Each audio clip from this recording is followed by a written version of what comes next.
നമസ്കാരം. US മാർക്കറ്റിൽ ഉടലെടുത്തിരിക്കുന്ന weakness, broad based sell off, foreign institutional ഇൻവെസ്റ്റേഴ്സിൻ്റെ mixed activity, geopolitical uncertainty എന്നിവയുടെ പശ്ചാത്തലത്തിൽ ഇന്നത്തെ ട്രേഡിംഗ് സെഷനിലും ഇന്ത്യൻ മാർക്കറ്റ് നെഗറ്റീവ് സൈഡിൽ ക്ലോസിംഗ് നൽകി. ഇന്ന് നിഫ്റ്റി 1% ഇടിയുകയും 25,100 ക്ലോസിംഗ് നൽകുകയും ചെയ്തു. മാർക്കറ്റ് ബ്രെഡ്ത്ത് നമ്മൾ പരിശോധിച്ചാൽ 3,146 സ്റ്റോക്കുകളിൽ 1,819 സ്റ്റോക്കുകളും ഇന്ന് നെഗറ്റീവ് സൈഡിലാണ് ക്ലോസിംഗ് നൽകിയത്. ആദ്യം തന്നെ മാർക്കറ്റ് ഇടിഞ്ഞതിന് പിന്നിലെ ചില പ്രധാന കാരണങ്ങൾ മനസ്സിലാക്കാം. ഏറ്റവും പ്രധാന കാരണം ഇറാൻ US ന്യൂക്ലിയർ ചർച്ചയിൽ കാര്യമായ പുരോഗതിയൊന്നും വരാത്തതാണ്. ഇറാൻ ന്യൂക്ലിയർ വെപ്പൺ നിർമ്മിക്കുന്നതിൽ നിന്നും പിന്മാറില്ല എന്ന് അറിയിച്ചപ്പോൾ ഇറാനെ ഒരു കാരണവശാലും അണുവായുധ ശേഷി കൈവരിക്കാൻ അനുവദിക്കില്ല എന്ന് അമേരിക്കയും ശക്തമായ നിലപാടെടുത്തിട്ടുണ്ട്. ചർച്ചയിൽ കാര്യമായ പുരോഗതിയൊന്നുമില്ല, വിയന്നയിലും ചർച്ച തുടരും എന്ന രീതിയിലുള്ള ഒരു അപ്ഡേറ്റാണ് വരുന്നത്. ഇതിൻ്റെ പശ്ചാത്തലത്തിൽ ക്രൂഡിൻ്റെ പ്രൈസ് 0.38% ഉയർന്ന് $65 പെർ ബാരൽ എന്ന ലെവലിലേക്കെത്തി. ക്രൂഡിൻ്റെ പ്രൈസ് ഉയരുന്നത് ഇന്ത്യ പോലെ ക്രൂഡ് ഇമ്പോർട്ട് ചെയ്യുന്ന രാജ്യങ്ങളെ സംബന്ധിച്ചുള്ള ഒരു നെഗറ്റീവ് അപ്ഡേറ്റാണ്. കഴിഞ്ഞ ദിവസവും അമേരിക്കൻ മാർക്കറ്റ് വീക്ക്നെസ് ആയിരുന്നു. S&P 0.5%, Nasdaq 1.21% ഇടിഞ്ഞിരുന്നു. NVDയിൽ വന്നിരുന്ന സെൽ ഓഫിൻ്റെ പശ്ചാത്തലത്തിലാണ് ടെക് സ്റ്റോക്കുകൾ ഇടിഞ്ഞത്. ഇതിൻ്റെ ഇമ്പാക്റ്റ് ഇന്ന് ഏഷ്യൻ മാർക്കറ്റിലും ഇന്ത്യൻ മാർക്കറ്റിലും പ്രതിഫലിക്കുകയും ചെയ്തു. ഇന്ന് IT സെക്ടർ ഒഴികെ മറ്റെല്ലാ സെക്ടറുകളിലും സെല്ലിംഗ് പ്രഷർ ശക്തമായിരുന്നു. ക്യാപിറ്റൽ മാർക്കറ്റ് ഇൻഡെക്സും റിയാലിറ്റിയും 1.8% ഇടിഞ്ഞപ്പോൾ auto, FMCG, metal, pharma, private bank തുടങ്ങിയ ഇൻഡെക്സുകൾ 1% ഇടിഞ്ഞു.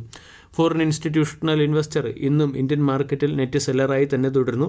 കഴിഞ്ഞ ദിവസം ഫോറിൻ ഇൻസ്റ്റിറ്റ്യൂഷണൽ ഇൻവെസ്റ്റർ 3,465 കോടി രൂപയുടെ സെല്ലിംഗ് നടത്തിയിരുന്നു.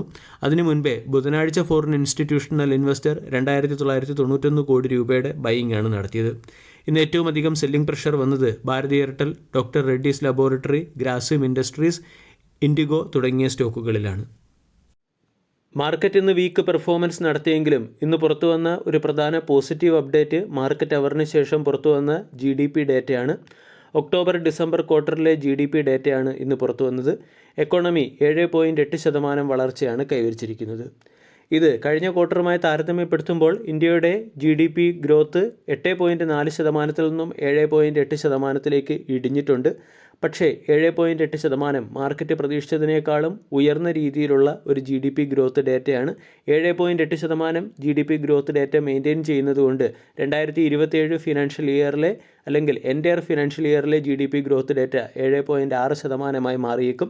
ഇത് മാർക്കറ്റ് എസ്റ്റിമേഷനായ 7.4%-നും മുകളിലാണ്. മികച്ച GDP ഡേറ്റയുടെ പശ്ചാത്തലത്തിൽ തിങ്കളാഴ്ചയിലെ ട്രേഡിംഗ് സെഷനിൽ ഇന്ത്യൻ മാർക്കറ്റിൽ ഒരു ഗ്യാപ്പ് അപ്പ് ഓപ്പണിംഗും പ്രതീക്ഷിക്കാവുന്നതാണ്.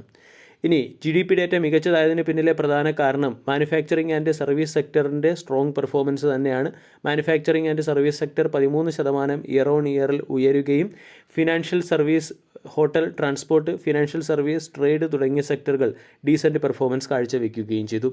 കൂടാതെ ഗവൺമെൻറ്റിൻ്റെ GST റിഫോംസും ഫെസ്റ്റീവ് സീസണും വെഡ്ഡിംഗ് സീസണും ഒക്കെ പ്രൈവറ്റ് കൺസപ്ഷനെ 6% നിന്നും 8.7% ഉയർത്തി. കൂടാതെ ക്യാപിറ്റൽ എക്സ്പെൻഡിച്ചറും GDP ഡേറ്റ ഉയർന്നതിന് പിന്നിലെ ഒരു പ്രധാന പങ്ക് വഹിക്കുകയും ചെയ്തു.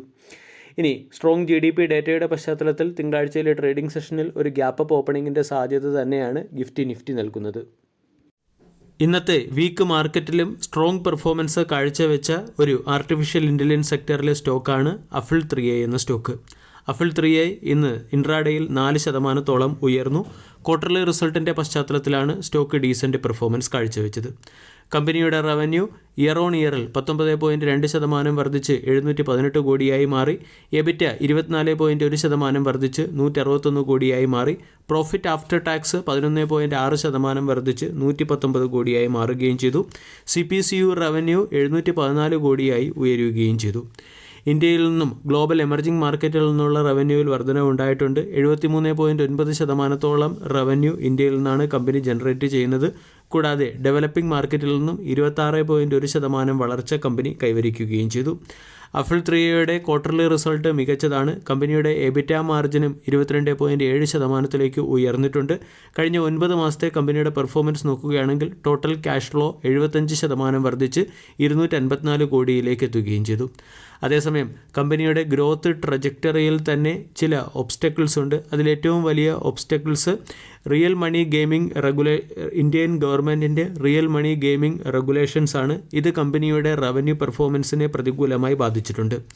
അതുപോലെ തന്നെ ഇൻവെൻട്രിയിലും ഡേറ്റ കോസ്റ്റിലും ഉണ്ടായിരിക്കുന്ന വർധനവ് കമ്പനിയുടെ ടോട്ടൽ എക്സ്പെൻസിനെ 62.4% ഉയർത്തുകയും ഗ്രോസ് മാർജിനിൽ പ്രഷറിന് പിന്നിലെ കാരണമായി പ്രവർത്തിക്കുകയും ചെയ്തിട്ടുണ്ട്. ഇൻ്റർനാഷണൽ മാർക്കറ്റിൽ കമ്പനി ഗ്രോത്ത് കൈവരിക്കുന്ന രീതിയിൽ അഡ്വർടൈസിംഗ് ഇൻവെൻട്രി കമ്പനി ഉയർത്തുകയും ചെയ്തിട്ടുണ്ട്. ഇനി ജിയോ പൊളിറ്റിക്കൽ ടെൻഷനും വീക്കർ എക്കണോമിക് അൺസർട്ടനിറ്റിയും ഒക്കെ കമ്പനിയുടെ അഡ്വർടൈസിംഗ് ഡിമാൻഡിനെ പ്രതികൂലമായി ബാധിച്ചു എന്നാണ് റിപ്പോർട്ടിൽ പറയുന്നത്.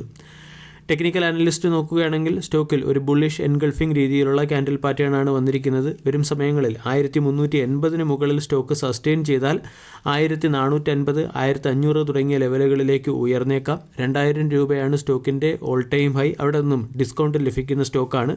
1300 സ്റ്റോക്കിൻ്റെ ഇമ്മീഡിയറ്റ് സപ്പോർട്ടായി പ്രവർത്തിക്കുന്നു. വീഡിയോ എല്ലാവർക്കും ഇഷ്ടമായി എന്ന് വിശ്വസിക്കുന്നു. താങ്ക്